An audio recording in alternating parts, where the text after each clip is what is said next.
নিয়মিত রাজনৈতিক পরিক্রমা আজকে কথা বলতে যাচ্ছি ক্যাঙ্গারু কোর্ট হিসেবে পরিচিত বা সারা বিশ্বের ক্যাঙ্গারু কোর্ট কি এই বিষয়টা নিয়ে কথা বলো। ক্যাঙ্গারু কোর্ট দুইটা শব্দ কোথা থেকে উৎপত্তি, কোথা থেকে আসলো, কেন একটি কোর্টকে ক্যাঙ্গারু কোর্ট হিসেবে আখ্যায়িত করে। সাধারণত আপনি যদি নর্মালি সংজ্ঞা হিসেবে বুঝতে চান তাহলে বুঝতে হবে কোনো একটা ঘটনার প্রেক্ষাপটে যদি কোনো দলীয় নেতাকর্মীকে বিচার কার্য শুরু করা হয় তখনই এই ক্যাঙ্গারু কোর্টের উৎপত্তি হয় কিংবা ক্যাঙ্গারু কোর্ট নামকরণ হিসেবে পরিচিত বা জনগণের মাঝে। আসলে এই ক্যাঙ্গারু কোর্টের কিন্তু একটা বিশাল ইতিহাস রয়েছে।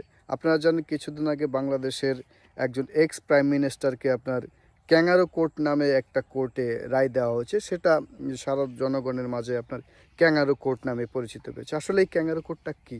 এটা কি অস্ট্রেলিয়ার জাতীয় প্রাণী সেই ক্যাঙ্গারু যে দুই পায়ে সন্তানকে বুকে নিয়ে দৌড়ে দৌড়ে পালায় বিশাল লাফ দিয়ে?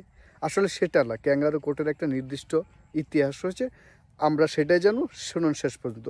এই ঘটনা জানতে গেলে আর এই ক্যাঙ্গারু কোর্টের ইতিহাস জানতে গেলে আপনার যেতে হবে সেই 19 শতকের প্রথম দিকে, যেটা আপনার রেফারেন্স হিসেবে আসে কর্নেল বিশ্ববিদ্যালয় আইন বিভাগের তথ্য মতে 19 শতকের প্রথম দিকে যুক্তরাষ্ট্রের প্রান্তিক এলাকায় কিছু ভ্রাম্যমাণ বিচার কার্য সম্পন্ন হয়েছিল। তারা এক এলাকা থেকে আরেক এলাকায় খুব দ্রুতগামীর মধ্য দিয়ে তারা বিচার কার্য সমাধান করত।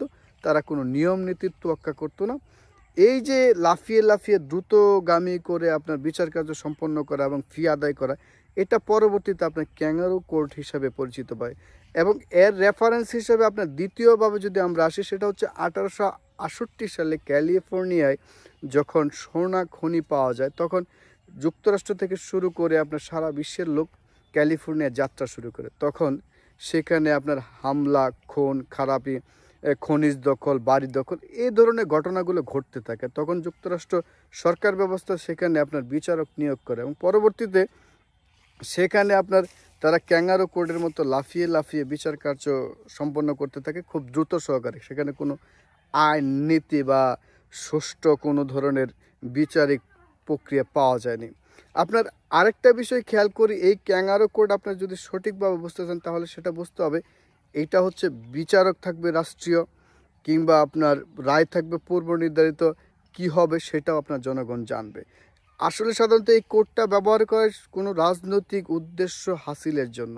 আপনি জানবেন সব কিছু যে কি হচ্ছে সেখানে, এবং সকল কিছু একটা নির্দিষ্ট ব্যক্তির উদ্দেশ্য হাসিলের জন্য। কোনো ব্যক্তিগতভাবে যদি আপনি বলেন কোনো ব্যক্তির দায়কে হেয় করার জন্য, কিংবা কোনো রাজনৈতিক গোষ্ঠীকে চিরতরে ধ্বংস করার জন্য এই ক্যাঙ্গারু কোড ব্যবহার করা। এবং সারা বিশ্বে এজন্যই মানে অসুষ্ঠুভাবে